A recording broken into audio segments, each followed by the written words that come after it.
So ito naman guys, importante. So I'm requesting for your full attention here. So focus tayo sa seller leads kasi again 80 to 85% sila po yung naghahanap ng mga VA. Sila po yung naghahanap ng VA para mag-filter ng leads sa kanila to set appointments for them. Sino man gustong mga Amerikano na magbenta ng bahay. So dalawa lang po yan, nahahati. Okay? So expired listings, ibig sabihin po niyan, tulad ng example natin, sino po, okay, sino yung ano pa rito? Medyo nakikinig kanina. Sino po yung seller natin kanina? Sino? Si M. Si M. Sino yung seller agent natin? Sasha. Loretta. Sasha. Si Sasha. Loretta, buyer agent. Si Loretta. Okay, tama. Okay. Appreciate that. So, ganito naman.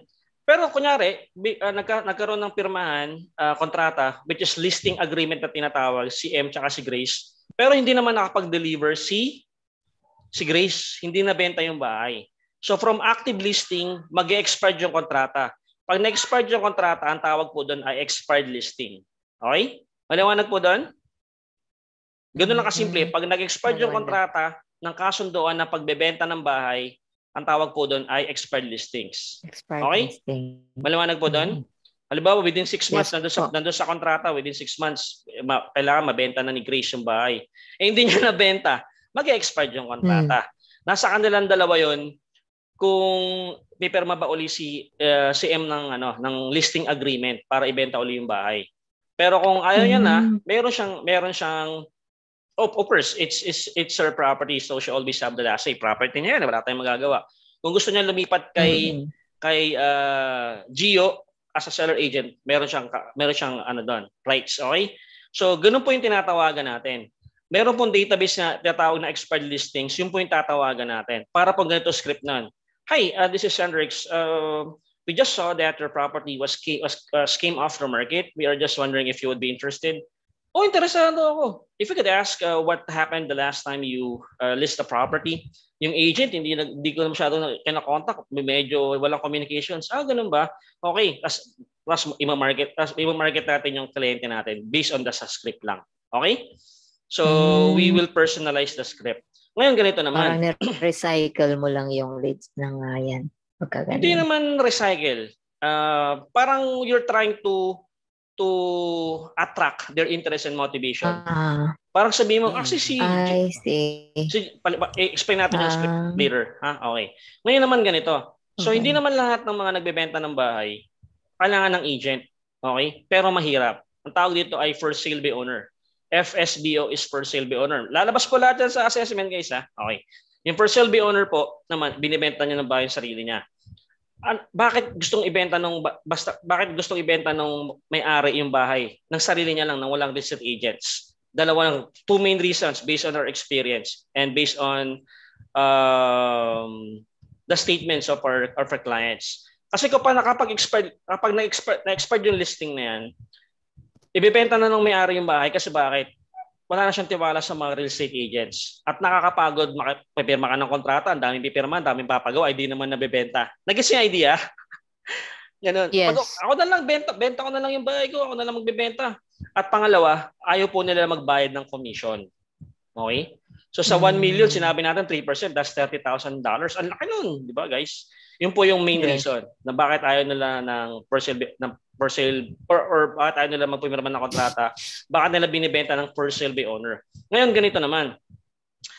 Karamihan paikot-ikot lang yan. Cycle lang yan eh. Halimbawa naman, sige, binenta na nung may-ari yung bahay ng sarili niya lang. Within 1 year, hindi niya pa nabibenta. Paano naman yun? Most probably, mag-hire ulit siya ng real estate agent. Natapos na yung paggabigo niya.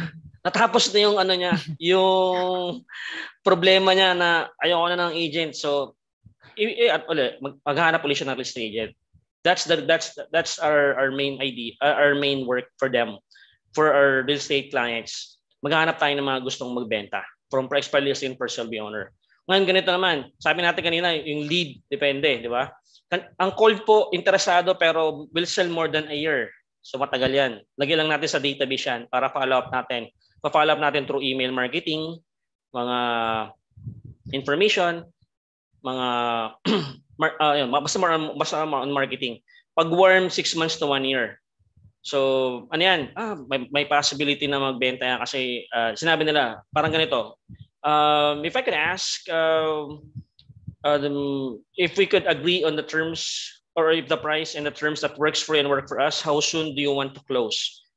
Siguro within 2 months, within summer, parang ganun. So warm 'yun, okay? Tatawagan na kagad ng ng kliyente natin. Pag hot naman within 1 month or 6 months. 6 months, ganun. Or after siguro within 7 months or at the end of the year, kunyari January, end of the year. Pero ito naman 1 to 6 months. I'll be selling. I'm targeting to sell to close the transaction within 2 months. So parang yung hot pandesal yan. Diyan excited yung mga real estate agent kasi mabilis na yung pera diyan. Kasi pag gusto na magbenta agad, bigay na agad yung commission. Mabilis na agad 'yon. Mabilis na yung information. Questions po? Questions? Po. Wala? Okay. Wala. Clear naman po. Ano yung expired listing? Mabilis na tanong. Expired listing is yung okay na sana tapos hindi nagkatuloy yan. Charot. Tapos pag-ibig. Hindi nabenta sa lister. Okay. So tama naman but if I could add to that, yung expired listing, nag-expired na yung kontrata.